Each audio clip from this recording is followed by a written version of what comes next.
नूर को police station में यह कहते हुए बंद कर दिया गया था कि उसने अमरीत का एक्सीडेंट कर दिया है।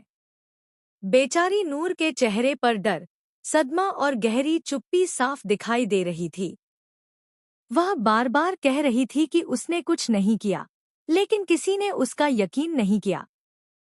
सबसे बड़ा सदमा तो यह था कि अमरीत, जो सच्चाई जानती थी, फिर भी चुप खड़ी थी, जैसे उसके होंठों पर किसी ने ताला जड़ दिया हो। नूर को बलि का बकरा बनाया जा रहा था और वह असहाय आंखों से बस सबको देखती रह गई। लेकिन कहानी यहीं खत्म नहीं होती। असल खेल तो अब शुरू होने वाला था। उधर निर्वैर के मन में कहीं न कहीं यह बात चुभती रही कि नूर किसी की जान नहीं ले सकती। उसके स्वभाव, उसकी मासूमियत और उसके दर्द में कहीं भी झूठ की गंध नहीं थी। यही वजह थी कि निर्वैर बेचैन रहने लगा। उसे लगा कि यहाँ कुछ बड़ा छुपाया जा रहा है।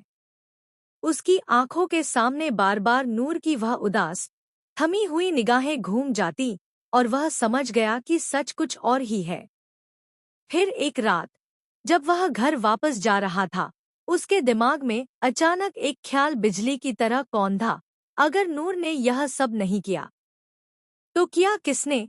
बस उसी पल से निर्वैर ने खुद सच की तह तक जाने का फैसला कर लिया। अगली सुबह वह सीधे उस रोड पर पहुंचा जहां एक्सीडेंट हुआ था। रात की बारिश की वजह से सड़क पर हल्का पानी था और पुरानी टायरों के निशान अब भी मिटे नहीं थे। निर्वैर एक एक खंभे, एक एक मोड़, हर छोटी बड़ी चीज को ध्यान से देखने लगा।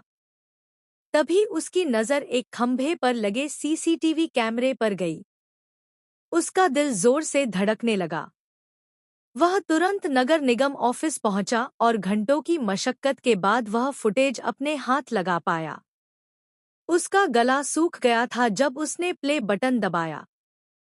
कुछ पल तक स्क्रीन पर बस खाली सड़क दिखाई देती रही, लेकिन फिर अचानक तेज रोशनी के साथ एक कार फ्रेम में आई। निर्वैर ने सांस रोक ली। जैसे ही कार कैमरे के सामने आई, सब कुछ साफ हो गया। कार नूर नहीं, बल्कि अमरीत चला रही थी। यह देखकर निर्वैर की आंखें फटी की फटी रह गईं। उसे गुस्सा भी आया और हैरानी भी। उसे समझ नहीं आ रहा था कि अमरीत इतना बड़ा सच कैसे छुपा सकती है। उसने तुरंत वह फुटेज कॉपी की और सीधा पुलिस स्टेशन पहुंच गया। अंदर पहुंचते ही माहौल बदल गया। पुलिस वाले चौंक गए जब निर्वैर ने उनके सामने सीसीटीवी फुटेज रखा। फुटेज में